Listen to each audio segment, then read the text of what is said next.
I'm Kurtis Lindqvist. I'm the CEO of LINX, and I'm here to give you the CEO update.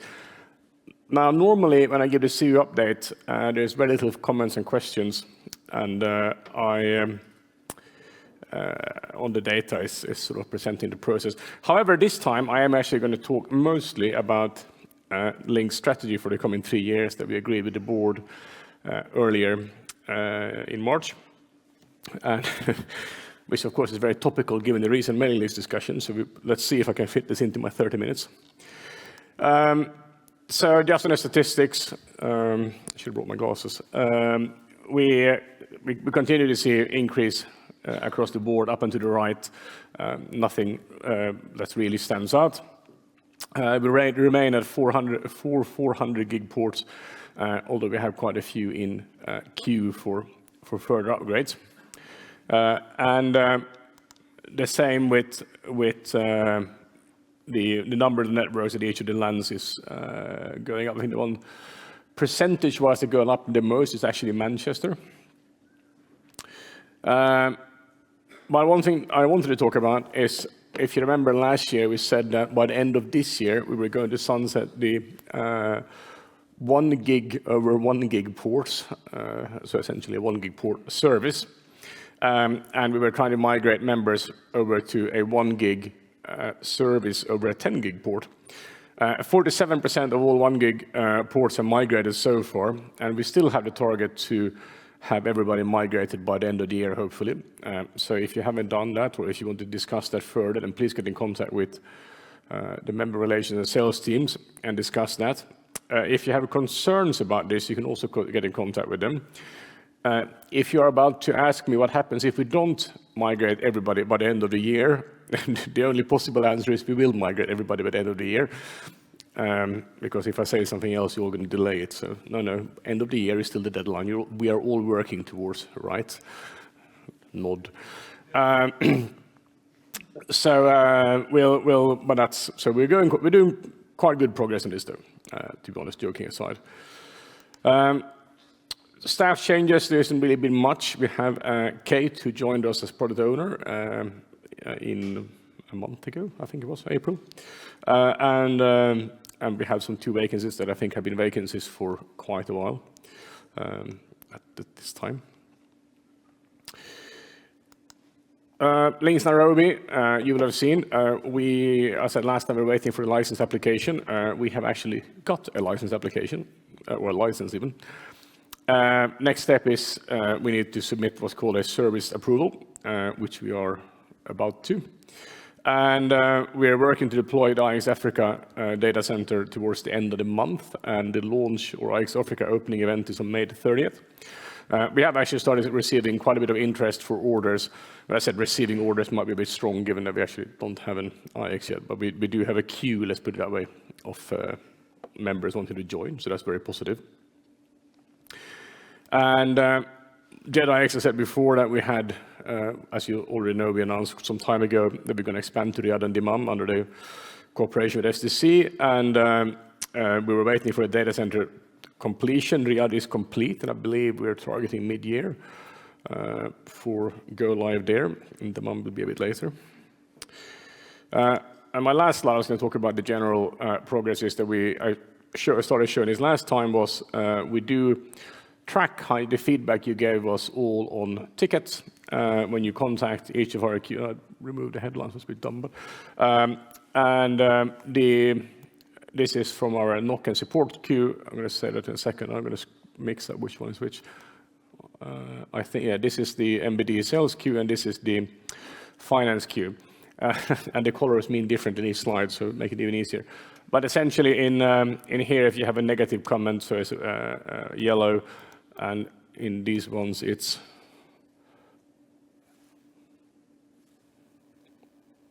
yellow in the top, and I don't know what I call it in the bottom because there's no negative comment. So in general, they're all very, very positive. In addition, when you do write comments, we actually do read through them. Even I read through every single comment you have left for all of the tickets. So we do look at this, and this is reported to the SMT every month and to the board. So they will see what the progress is and how you guys rate the interaction you have with us.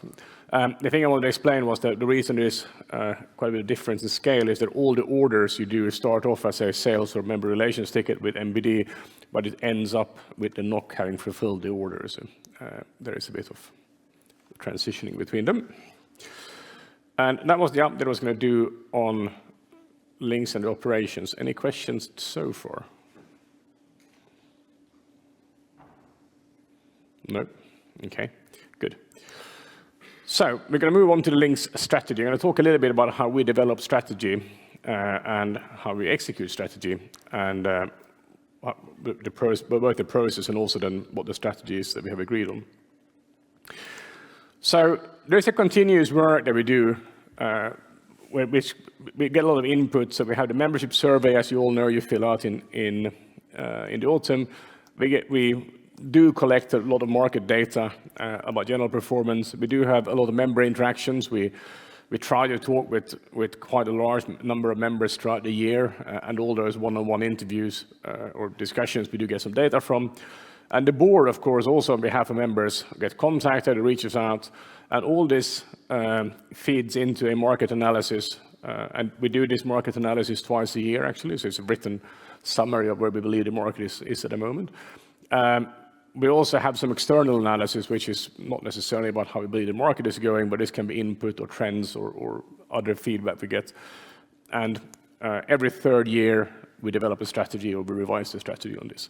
And so all this data and to that workflow leads into a strategy for what we believe LINX should be doing and where we're going.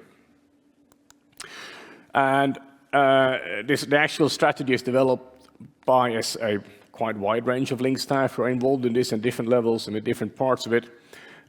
Once we have a coherent strategy, this is presented to all the LINX managers. We get their feedback. We then agree the LINX SMT, the senior managers, so me and all the department heads, will agree to the strategy, and we will then take this to the board together with the market analysis, and we present this to the board, and they will either say yes or no, or please edit this and come back. And that's how we agree on the strategy. And then every year we evaluate that strategy, the objectives, are they still valid, the market developments, is that the way we thought it is? Does that require a change to the strategy? The member satisfaction survey, and all these other member interaction we collect, we all sit down and we discuss whether this really reflects, the strategy is really reflecting where the market is going, is it achieving what we set out to do, or do we need to change anything? And as I said, the market analysis is also a written document that's done twice a year as well, that we'd actually present to the board. So this member feedback, so we, and I say we is the LINX board, LINX management, all LINX staff. We collect all this feedback, as I said. It comes from a quite wide range of sources. We talk to many members, staff at different levels of the members. You have to realize that some members are very large and might have opposite opinions even inside the same organization, and smaller companies might not, right? But you get all these opinions back to us. We do a number of deep interviews every year. How many we do varies, but I think they're between 10 and 20. And these are interviews that are sort of in a 1-2 hour discussion to actually get some understanding of the services that the members need, what we provide, and how they interact, right? And all these personal interactions are probably the most valuable ones. Well, not valuable, but they do give a lot of data back on this. We get a lot of feedback and thoughts in those sessions. There are also the LINX meetings, the LINX mailing lists. There are IRC channels, there are Slack channels that me or other LINX staff are on. We don't necessarily always comment or reply to these. We do tend to read and listen and feedback where relevant.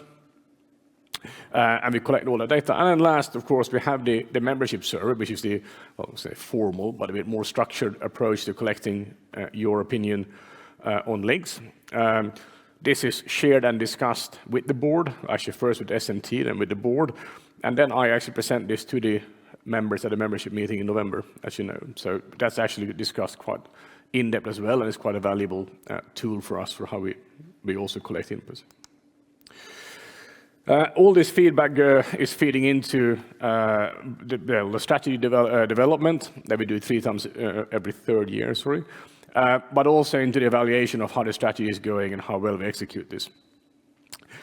We have around 900 members from 80 countries with very mixed and varied business models and needs and reach and views. And this means that we as an executive and board, our job is to try and balance all these views in a way that we can maximize value for as many members as possible, but also to ensure that we have some financial sustainability, because if we were to dream of things no one wanted, then that probably wouldn't be the case, right? And also ensure that this is on the right track from that point of view. And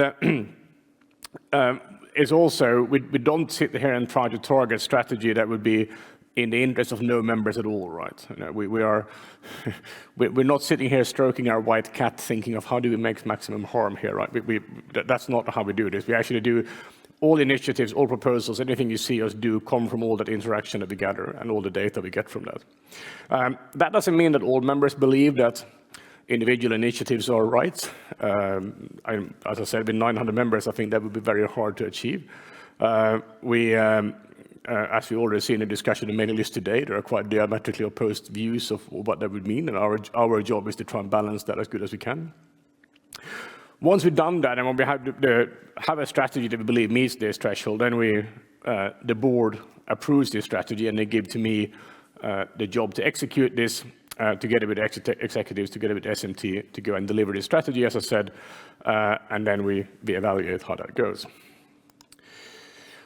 So some of the observations leading into the strategy this time around, to give a bit of the background on that, is that I mean, some of this might be stating the obvious, but I still want to be very clear about this.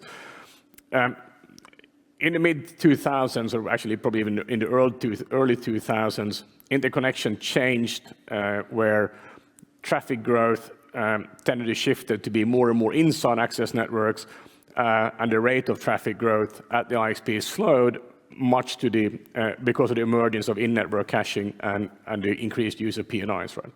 And before this time, or initially sort of from the late 90s until this period of time, the IXPs have very much stood for a lot of the traffic growth by mixing the CDNs or content in general with access networks. After this point in time, the IXPs became more well, not necessarily the role, but a primarily shift of traffic and a shift of ports we're seeing became for the content to reach the long tail, right?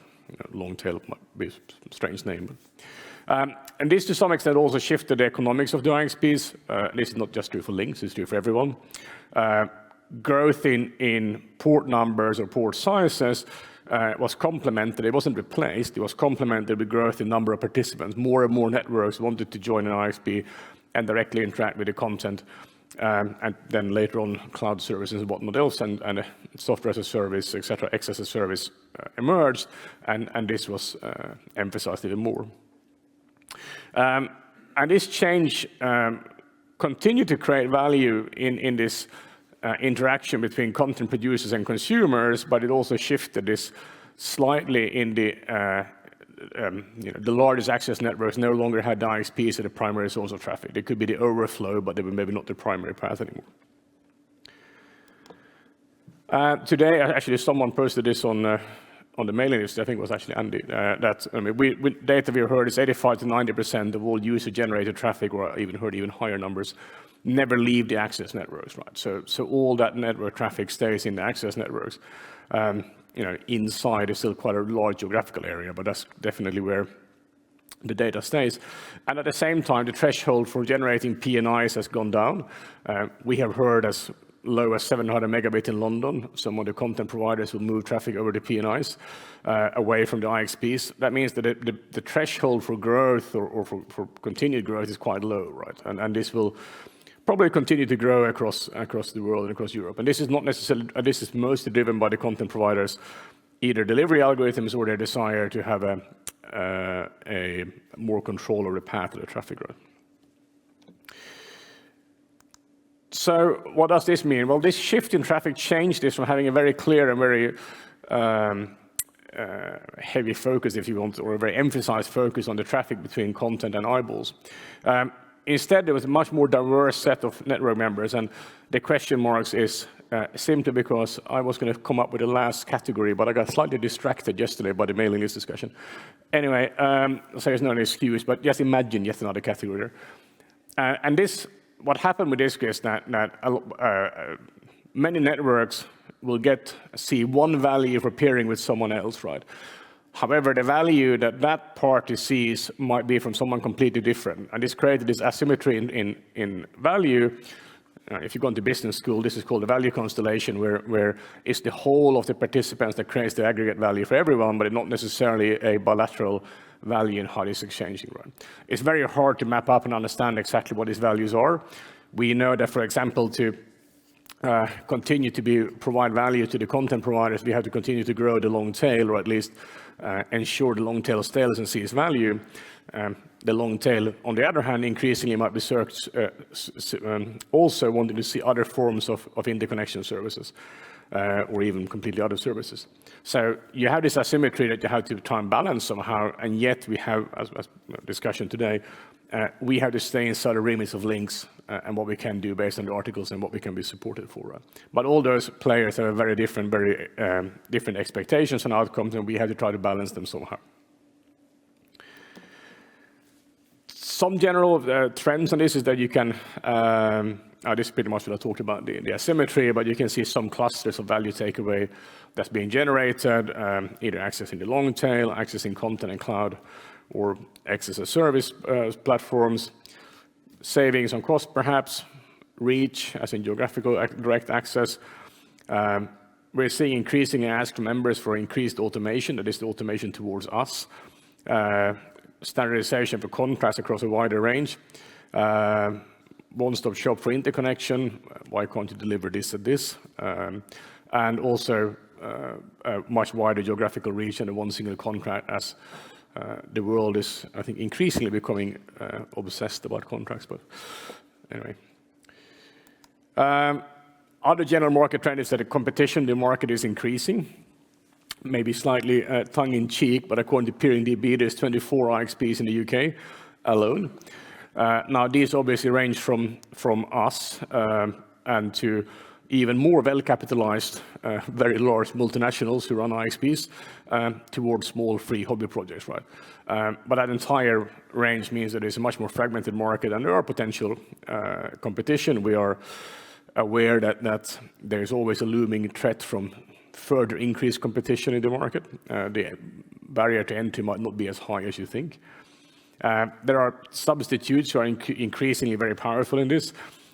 So P&I, cross-connect, caches, internet transit. They're not necessarily always comparable in all cases, but they still affect the market. We can see this, the graph on the right-hand side is our aggregate revenue from peering divided by the port capacity we provide. Obviously, a large part of this is the price cost that we deliver year on year, or have delivered year on year. So the trend is that there's increasing competition for us in this market as well. And I don't think that price can be a competitive force, but I don't think it's necessarily all that valid. As I said, there are very large IXPs that are free, even in the UK, and it's hard to compete with free, right? Scaling operations, something that we have done a lot of work in recently, and I'll talk more about this for the future. We have seen quite a significant growth in edge capacity, and this is both in terms of ports and members.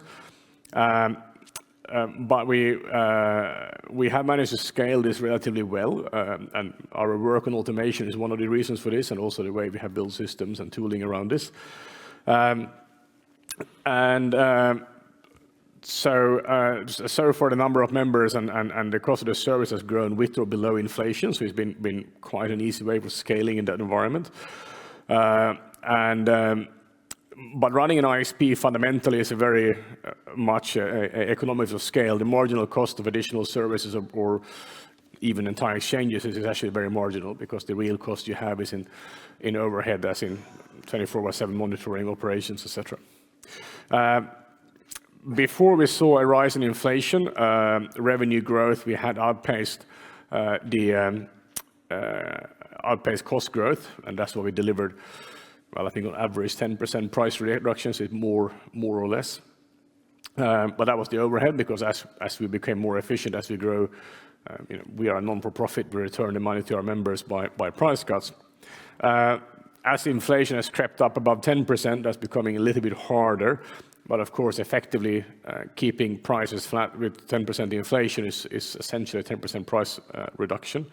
And this has been quite a topic of debate inside the board. We have also been, as I think, I know we talked about this at the last year's budget, that we have also been maybe a little bit cautious this year because we didn't know whether this would stop at 10% or go even higher. So we also wanted to be a little bit cautious and conservative around this. So given all those market observations and what goes on, what do we think, what is the strategy we decided on for the future? So I'm going to talk about that first, and then I'm going to talk a little bit about how we actually work on the strategy.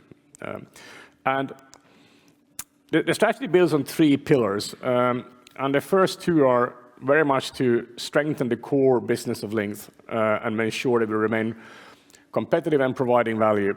And the third one is maybe a bit more forward-looking and more more research than necessarily going delivering. I'm going to come to that one in a second, but I think given the discussion today, people might have a heart attack if I just throw it up. So I'm going to put a bit of caveat around the third pillar before we get there. So these pillars are not equal in weight, right? And neither are the supporting actions in support of each of these pillars. I'm going to explain what they are in a second. But we fundamentally believe that if we can continue to strengthen and increase value of the core business of LINX, and then we're going to grow the value for all the members, and at the same time we're going to have to try to ensure that we can continue to build the economies of scale to remain competitive and also deliver all the services members said. As I said, that list of asks and feedback we get from members isn't static, right? I mean, there is a dynamic increase and innovation and growth in what members expect from us and what they expect from interconnection in general. And there's, of course, a threat to us that if we can't meet those needs, increasingly members will start looking for how they can meet those interconnection needs elsewhere. And there is obviously a risk that eventually that starts eroding the value seen in LINX. It might not be today or tomorrow, but it might be over time. And that doesn't mean either that we're going to try and do everything, right? We are constrained by what's in the LINX articles and what we can and can't do. We can't go beyond that, right? So part of this is then to optimize the products and the operations further to ensure that we can deliver the services and the core businesses we do in a way that members want to consume them, right? And ensure we can scale this for the future. So the 3 pillars then is the first one we call was sustain. And this includes basically try to defend and make sure we stay relevant in the core businesses we do. So this is our pricing strategy, it's the quality of service we deliver, the attractiveness or the ecosystem of members we provide. The geographical expansion we have done is part of this because, again, this is very much of scale, but also this is to ensure we provide value to members who have that need and want to have them under the same contract. The partnerships we have both with data centers and others is very much very strong part of who LINX are and the value we deliver, and sustaining against that is very important. Our member relations is also very much part of this. We do have very good member relations. We talk to a lot of you. We do get very positive feedback. We have a very high net promoter score, as you know, and we do value that relationship with the members, and it's very much core part of who we are, and not something we take very lightly. And we have talked about this. Mike has talked about the marketplace, I think, over a year and a half of developing this. This is also something that we get very positive feedback on, and we want to see grow. And all that is there to increase the value takeaway from the core services of LINX, right? The next pillar is optimize. This is how we can continue to scale and deliver this better. This is increased automation and self-service to build on that. This is a very technical term, but the effective employment of working capital. This is essentially that how much capital we require to run the business of LINX. If we can drive that down, there is more from our cash flow that we can use to lower prices and generate and return that back to members. We have decided, said that we very much want to have growth scaling metrics and long-term goals, what these metrics should be, so we can actually track and measure this. I'm going to come back to this at the end of this.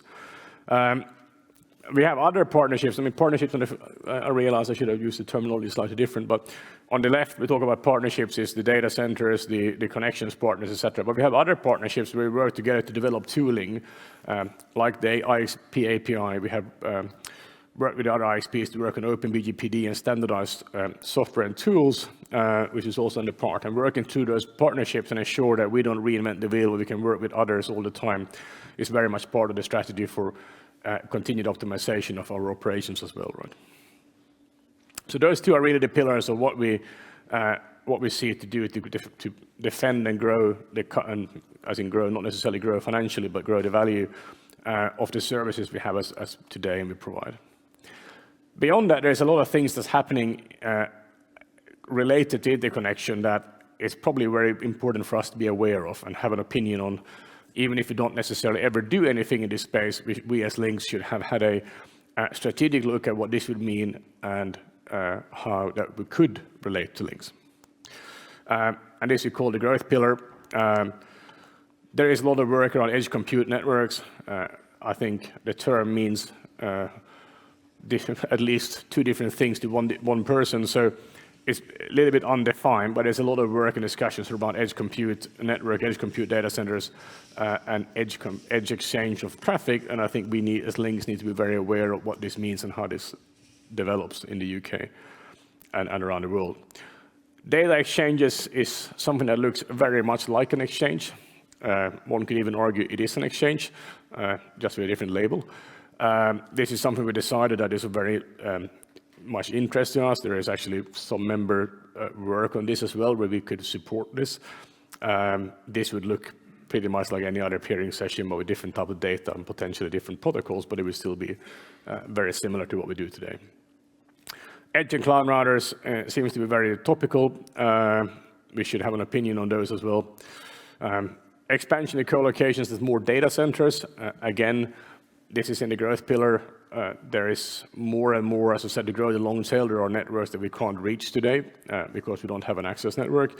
There might be a value in looking to see if we can expand the reach and if that would work.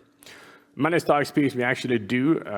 We have a slightly divided opinion of how large that market really is. So we should evaluate that and we should stay on top of that. And the last one is actually something that keeps coming up as a member request. Now we have slightly renamed this. A lot of discussion with members, there's been requests for further telemetry data on how members' traffic, ISP ports, etc. Perform and what the traffic is. Now we want to extend this a little bit just beyond the telemetry and actually provide analytics as well. But this is both of those things. So that's a further part of what could be explored. As I said, these three pillars are not, the pillars themselves are not equally worth, and neither are each of those supporting actions. They are very imbalanced, but they're a broad set of examples of where we think we should do some work on. For each of these pillars and the metrics, the board has given us, for each of those activities and the pillars, the board has also given us metrics to track this on, to see how we perform and if this is actually delivering the value we wanted it to do. We'll report and track on this to the board to measure the strategy. And we also, as I said before, tracking market development and how the jobs to be done work is and sort of what members are asking us for. Again, I want to stress that the growth pillar isn't, I'm not saying here we're going to go do all those activities. We are going to track them and evaluate them and see what they mean for LINX. We might do some of them, we might not do any of them. That remains to see how the world evolves in the coming 3 years. Right? The last thing I want to talk about is, again, just to explain how the decision making is when we do business cases. Because I do think there is a view that something unnamed cloud-like called LINX goes away and does things, and then you read about it. That's not quite how it works. This LINX is actually quite concrete, right? The way we do this is that if there's an opportunity that's identified, but I mean, say opportunity, this can be either build out your new data center, some larger investment in tooling, or larger purchase in tooling or hardware, a new regional IXP, a partnership, a new managed IXP, whatever it is that is substantial enough to be one of these opportunities, we go and build a business case around this. And the way we do this tends to be we identify the stakeholders and members that will benefit from this opportunity or potentially be heavily involved in it. And we sound these out to make sure that there is some value in this and we can understand what job to be done that we actually resolve by doing that. And also to somehow secure that we can have a successful outcome of that. And once we have this and the value proposition is clear, we start building a business case. This business case includes the explanation of the value proposition to LINX members. It includes the financial parts, or cost of goods sold, SG&A, CapEx. We calculate cash flows, net present value, internal rate of return, and we then ask, also, most importantly perhaps, ask the question, is this really right for LINX and LINX members? This then gets presented to me and the SMT, and depends a little bit on the size and the type. And if I think it's fine and the SMT thinks it's fine and it's large enough, it will finally go to the board for approval. So it's not that this LINX cloud sits on itself and decides these things. It is actually quite a well-defined process to take this through. So why don't we make these public more and why don't we talk about them? Well, it is a very hard thing to decide on because first of all, the membership by the articles have actually delegated the running of LINX and the oversight to the company, to the board. That's more an explanation of how LINX governance is set out to work. That's not really the reason. But many of these opportunities have a commercial element to them. Either it's our commercial contract when we're buying something, or if we're building something, we might get paid for something, and that is commercially sensitive as well. And a lot of this is covered under NDAs, and in many of these cases, we wouldn't be able to go anywhere near this without the NDA and the commitment to not disclose the commercial aspects of this. We do go and seek member feedback, maybe not necessarily as publicly as we would, because we can't disclose what we're doing, or we have to keep this rather close to us. But one thing I also want to mention is that many of the members we talk to don't actually want their views to be made public, or they can't make their views public. This might be because they're listed companies, they might have company policies of how and where and how they can speak. There might be competition issues regarding something we discuss about them. And all of this might prevent a member or a member representative to making these statements in public, right? But they're normally fine to give it to us as data. This makes us a little bit awkward because on the one hand, there's a lot of members who can discuss it very publicly and therefore wonders why some of this feedback is never made public. And this is one of the reasons, these are the reasons why we tend to not be able to make this public. We do get the feedback, we do weigh this in, we do report this to the board, and we do take this into account when we do look at these opportunities. And even before, as I said, before we start making a business case. And then finally, once we had a business case, if the opportunity is in line with LINX's purpose and strategy, we will first of all consider the opportunity. If it does fit the strategy, create value for members, has an acceptable risk associated with it because everything has risk, is financially viable, then the SMT or the board approves the business case. We have actually turned down many more of these opportunities than we have ever even looked at or even built. If we take the example of building IXPs either in the UK or outside the UK, there is quite a substantial number that we haven't even looked at. We have very early on decided this is not for us. And some of these have picked up by others, and they have gone with them instead, which is fine. We did decide it wasn't for us. So there is a bit of a threshold before we will even explore on something or go down this route. And that's how we do it. And that was my presentation. I'm slightly over time, I noticed. Any questions by any chance?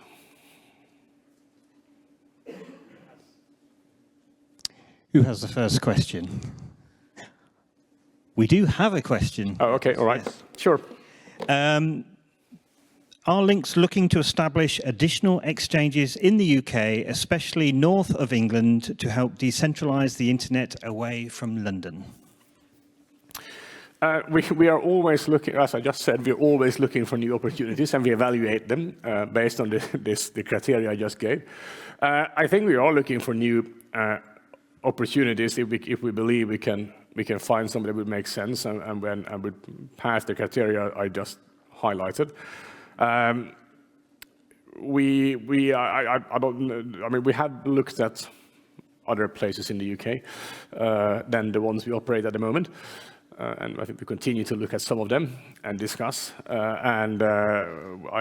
Again, for various reasons, I might not necessarily want to be more specific like that. But yeah, we continue to be in discussions around that.